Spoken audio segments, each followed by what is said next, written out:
Ever been lost in a city where the streets seem to twist and turn with no rhyme or reason? Well, you're not alone. Some cities are notorious for feeling like a maze, and it's not because city planners were playing a prank on you, though it might feel that way. Today, we're exploring why some cities are designed like puzzles while others follow strict, orderly grids. From the tangled streets of medieval London to the perfectly laid out blocks of Barcelona, let's dive into the fascinating history of city planning. Let's begin with one of the most notorious examples of a city that feels like a maze: London. Back in the Middle Ages, London was growing fast, but there wasn't exactly a blueprint to follow. Streets developed organically, meaning they followed the whims of land ownership, trade routes, and footpaths, rather than any kind of master plan. This resulted in a city of narrow, winding streets that made navigation tricky, especially if you were new to town. Imagine trying to navigate London in the 12th century, where roads would often twist and turn around existing buildings and natural features like the River Thames. There were no standardized street names or numbers, and streets would often change names halfway through. And then came the Great Fire of 1666, which burned down large parts of the city. You'd think they'd take this opportunity to replan the city into a grid, right? Nope. Despite proposals to redesign the city into a more organized layout, like what architect Christopher Wren suggested, London was rebuilt largely on its original street patterns. Fun fact: some streets in London, like Lombard Street in Cheapside, still follow the paths laid down in Roman times, which only adds to the complexity. Even today, despite modern interventions, central London's street layout can feel confusing. Winding roads, narrow alleys, and dead ends. Sounds like a fun puzzle for tourists, right? Now, let's take a flight over to Barcelona, where things couldn't be more different. By the mid-19th century, Barcelona was facing serious problems. The city was overcrowded, disease was rampant, and the medieval street layout wasn't cutting it anymore. Enter Ildefons Cerdà, an engineer and urban planner who had a vision to transform Barcelona into a more livable, orderly city. Cerdà proposed the famous Eixample, which means extension in Catalan, a massive expansion of Barcelona based on a grid layout.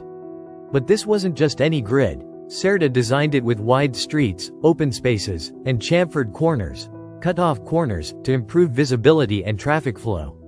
The Eixample district covers 7.5 square kilometers and features 520 blocks of perfectly laid out streets, each block designed to allow for air circulation and sunlight. Cerdà was ahead of his time, planning not just for horses and carriages, but also anticipating future traffic. Today, Barcelona is praised for its walkability and accessibility, all thanks to Cerdà's grid. His design turned what could have been a chaotic urban sprawl into a functional, efficient city, one of the best examples of grid planning in the world. Before we start thinking that grids are the best solution for everything, let's talk about Paris. Much of Paris's street layout, especially in areas like the Latin Quarter, still follows its medieval roots with narrow, winding streets. But by the mid-19th century, the city had a problem. It was cramped, chaotic, and prone to disease outbreaks. That's when Baron Haussmann came in. Under the direction of Emperor Napoleon III, Haussmann undertook a massive renovation of Paris, creating wide boulevards, squares, and parks that connected different parts of the city. He demolished over 12,000 buildings to do it. But even with Haussmann's interventions, Paris kept many of its original street patterns, which is why the city still has areas that feel like a maze, particularly in older districts like Le Marais.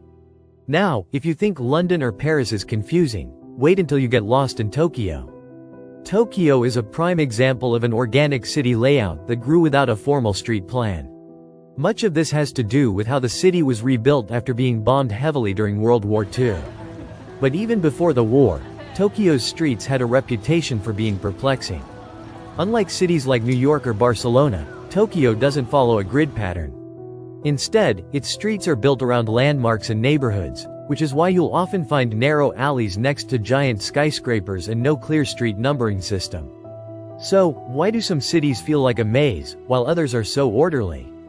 It all comes down to a mix of history, geography, and planning philosophy. In older cities, particularly those in Europe or the Middle East, streets developed organically over time. They followed trade routes, geographic constraints, and existing structures.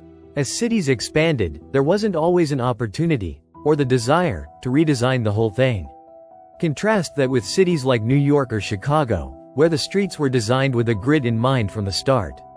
These cities were often planned during times of rapid expansion, where efficiency and growth were the priorities.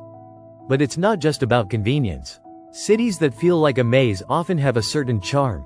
Think of Venice, where the winding canals and tiny streets create an atmosphere that's unique to the city. Fun fact: Venice has over 150 canals and more than 400 bridges, and yet, it's one of the most walkable cities in the world. But good luck trying to find your way without Google Maps. As cities continue to grow, urban planners face a choice.